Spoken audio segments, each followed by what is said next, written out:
aqueles que querem seguir o Cristo crucificado, dizendo: se alguém quiser vir após mim, negue-se a si mesmo, tome a sua cruz e siga-me.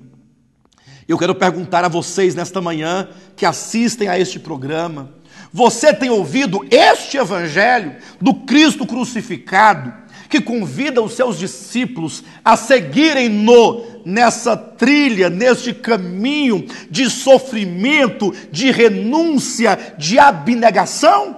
Ou será que você tem ouvido um falso evangelho, um espúrio evangelho, que prega um Cristo mordomo, sempre disposto a abençoar a quantos quiserem, em troca de um dinheirinho, em troca de uma oferta, em troca de uma barganha? Eu quero desafiar: qual é o evangelho que você, meu irmão, e que você, minha irmã, tem recebido? A palavra de Deus diz que todos aqueles que quiserem servir a Cristo piedosamente padecerão perseguições. Mas será que este é o evangelho que você tem ouvido nesses últimos dias? Ou será que você tem ouvido um evangelho e tem praticado um tipo de igreja que tem feito sociedade com o mundo e que tem conquistado o prazer do mundo e conquistado o favor do mundo? De maneira que hoje, como diz na profecia do Apocalipse, apontando para a igreja apóstata, seria uma igreja que se tornou uma torre forte, uma grande árvore, um grande império, um grande sistema. Amados, a palavra de Deus, ao falar de Jesus Cristo, apresenta-o como o Cristo crucificado.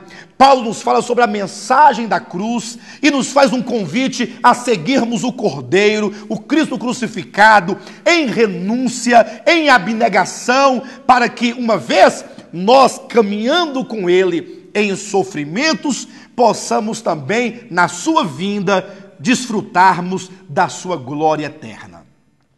Assim como os cristãos do passado, ou melhor, os judeus do passado, do tempo de Cristo, seus discípulos, eles foram fortemente impactados e ficaram decepcionados diante do Cristo crucificado.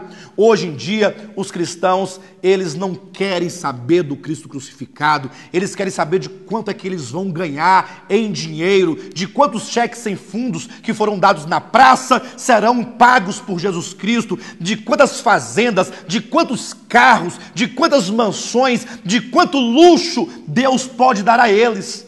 Mas a Bíblia convida os verdadeiros cristãos a se unirem a Cristo no seu sofrimento, a fim de, na manifestação, na sua glória, na sua vinda, possamos juntamente com Ele participar desta mesma glória. É isso que diz aqui em Romanos, no capítulo 8, você poderá nos acompanhar em nome de Jesus, no versículo 18, que nos diz: porque para mim tenho por certo que os sofrimentos do tempo presente não podem ser comparados com a glória a ser revelada em nós. E no versículo anterior, no 17, nos impõe aqui uma condição, quando diz: ora, se somos filhos, somos também herdeiros, herdeiros de Deus e co-herdeiros com Cristo. Se com Ele sofremos, também com Ele seremos glorificados. Ou seja, o convite de Cristo a nós é: se alguém quiser vir após mim, negue-se a si mesmo, tome a sua cruz e siga-me. Este é o evangelho da cruz. Esta é a mensagem da cruz, ainda que muitos cristãos do tempo presente não podem consentir neste evangelho. E é claro, como poderão eles consentir se os seus olhos estão tapados? Se os olhos do coração não são capazes de discernir a Cristo e este crucificado, até porque a Bíblia diz que isso é um mistério que carece de revelação. Abra sua Bíblia na primeira epístola de Paulo aos Coríntios, no capítulo 1, e veja como é que o apóstolo Paulo nos coloca essa questão. Leia comigo o capítulo 1 de 1 aos Coríntios, então o versículo 18 em diante, que nos diz: certamente a palavra da cruz é loucura para os que se perdem, mas para nós que somos salvos, poder de Deus. Ou seja, para aqueles que estão se perdendo, Para aqueles que não têm a visão do Cristo crucificado, que não entenderam que a morte de Cristo é, na verdade, a semente da glória, porque nenhum de nós poderemos entrar na glória sem antes passarmos pela cruz, passarmos por esse caminho da cruz. Então, a morte de Cristo começa a semente, começa a porta, começa a ponte de acesso à glória. Mas quando as pessoas olham para o Cristo crucificado, eles ficam imaginando, ora, mas se não pode ele salvar nem a si mesmo, como é que poderá salvar os outros? Não foi esse o grande argumento daqueles que crucificaram a Cristo, dizendo, se tu és o Filho de Deus, então desça dessa cruz, salva-te pelo menos a ti mesmo. E os ladrões na cruz, né? Sobretudo aquele outro que se perdeu, que falava assim, desce, salva-te a ti mesmo e a nós também. Ou seja, porque o homem natural, ele não pode compreender esse mistério de Deus, porque o que é o Cristo crucificado? Senão a sabedoria de Deus. Ele fala, mas que sabedoria é essa? Em que consiste o Cristo crucificado? Queridos, entenda em o nome de Jesus. Deus criou o homem lá no Éden, um homem perfeito, um homem reto, um homem sem pecado, mas a Escritura nos declara que o homem comeu do fruto da árvore do conhecimento do bem e do mal, e ao comer desse fruto, foi como ele recebesse para dentro de si a natureza de Satanás. Cuidado com as colocações. Não é que ele recebeu a Satanás para dentro dele, não, mas ele recebeu do seu veneno.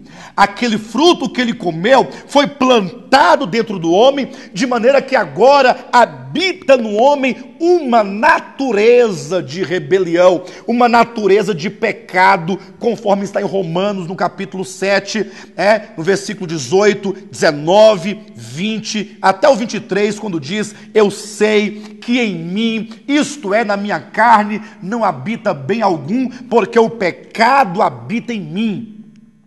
O pecado entrou no homem como uma natureza, de maneira que agora todos que nascem de Adão, nascem desta natureza e, portanto, nascem pecadores, e o salário do pecado é a morte. Desde o homem e a sua queda, que começou aí o crescimento do homem caído, do homem velho, do homem arruinado, do homem condenado, porque na verdade Adão, quando comeu do fruto, se tornou passível de morte, pecador, condenado, debaixo do juízo de Deus. E todos aqueles que nasceram de Adão, na verdade, legaram, receberam como um legado essa herança pecaminosa, essa herança de pecado e de morte. E quando Deus então olhou, qual era o plano de Deus já elaborado antes da fundação do mundo para resolver o problema do pecado? Uma vez que Adão pecou, ele está debaixo da ira de Deus, não existe conserto para Adão, não existe reforma para Adão. Como muitos cristãos entendem que basta pegar o pecador, tirar o cigarro da boca dele, tirar a cachaça da boca dele, vestir uma roupa de crente, uma gravata, um vestido, deixar o cabelo crescer e achar que ele está pronto para o céu, isso é um grande engano.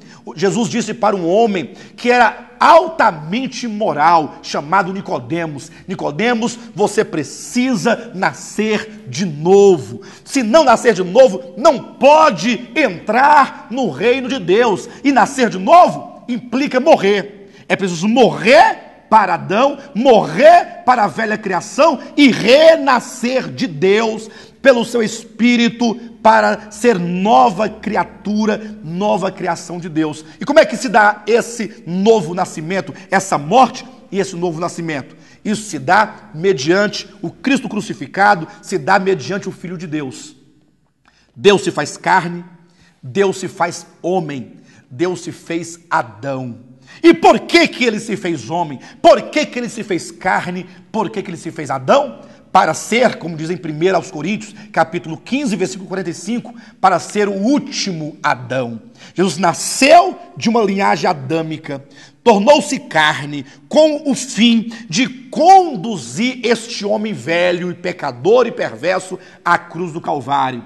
Lógico, Jesus, como diz a palavra, não tinha pecado nele. Ele era o Cordeiro Santo de Deus, o Filho imaculado de Deus, mas ele se faz homem, assumindo a nossa humanidade e toda a nossa fraqueza, e assumiu sobre si todos os nossos pecados, tudo o que cabia a nós, ele tomou sobre si, e levou a cruz do Calvário. E no momento que ali crucificavam a Cristo, que cuspiam na sua face, que matavam a Cristo, Satanás e todos aqueles homens perversos não podiam saber ou compreender que eles estavam sendo usados como instrumentos de Deus para levar a cabo o seu propósito de exterminar cabalmente o velho homem. Quando Cristo morreu, e ali Cristo então foi sepultado, o seu corpo foi sepultado, ali foi a morte e o sepultamento do velho homem.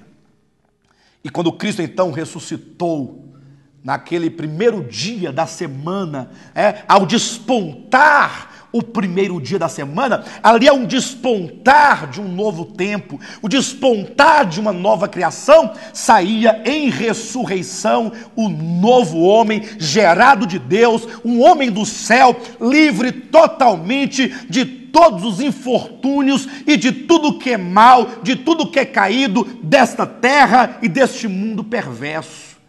E você pergunta, pastor, mas eu entendi, mas como é que eu faço para experimentar isso? Diz a Bíblia que todo aquele que olhar para o Cristo crucificado, não é olhar para o Cristo da teologia da prosperidade, chamado Mamon, não é ir a Cristo em busca de dinheiro, não é ir a Cristo em busca de ter bens materiais, de arranjar um casamento, de ser bem sucedido. Você deu tantos cheques sem fundo e agora vai atrás de Jesus para ele pagar a sua dívida. Não! Isso não é o evangelho do Cristo crucificado, isso não é a mensagem da cruz, mas aquele que se reconhece pecador no seu íntimo, que entendeu por iluminação do Espírito Santo que é caído, que é pecador, que carece de um Salvador. Você que está sofrendo, você que anda triste, atribulado, cheio de enfermidades na sua alma, desiludido, vazio, sem esperança, todo aquele que olhar para o Cristo crucificado e ver no Cristo crucificado a saída, a solução, a sua salvação,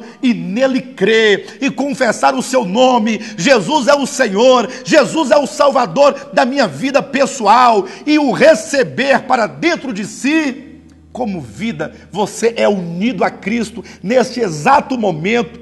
Você então terá morrido com Cristo e você poderá experimentar uma nova vida. Você será justificado. Jesus perdoará todos os teus pecados. Você nascerá de Deus, será nova criatura. E você então poderá experimentar o gozo da vida eterna dentro de você hoje, a vida eterna hoje, porque aqueles que nascem de Deus recebem a vida eterna, não no futuro, mas recebem esta vida eterna, que é o próprio Deus, no mesmo ato em que confessa a Jesus Cristo. Meu irmão e minha irmã, abrace a este evangelho, e somente este evangelho, que é o único evangelho verdadeiro de acordo com a Escritura. Nós vamos fazer uma exposição plena deste evangelho, em todos os seus detalhes e minúcias, na nossa 7ª conferência bíblica, nos dias 19, 20 e 21 do mês de agosto. Eu quero te convidar para que você venha participar conosco. Você não pagará nada por isso. É gratuita, a conferência é gratuita, e nem vamos distribuir envelopes te pedindo dinheiro, te pedindo R$900, R$1.000 proféticos, de acordo com as datas do ano, 2009, 900, 2010, R$1.000, nada disso. Deixa isso para Simão e a sua turma. Quanto a nós, vamos buscar a palavra de Deus, venha desfrutar gratuitamente da graça de Deus, da bondade de Deus, da palavra de Deus. Venha você e a sua família, se programe, coloque na sua agenda dias 19, 20 e 21, vocês terão maiores informações no nosso site www.devoltapalavra.com. Acesse agora o nosso site e você terá lá todas as informações, dia, horário e endereço, e eu tenho plena convicção que você vai ter os 3 dias mais maravilhosos de toda a sua vida, porque você será colocado face a face com o Evangelho de Deus, ministrações trazidas da própria Escritura. O Espírito Santo vai trabalhar grandemente dentro de nós. Eu tenho plena certeza disso.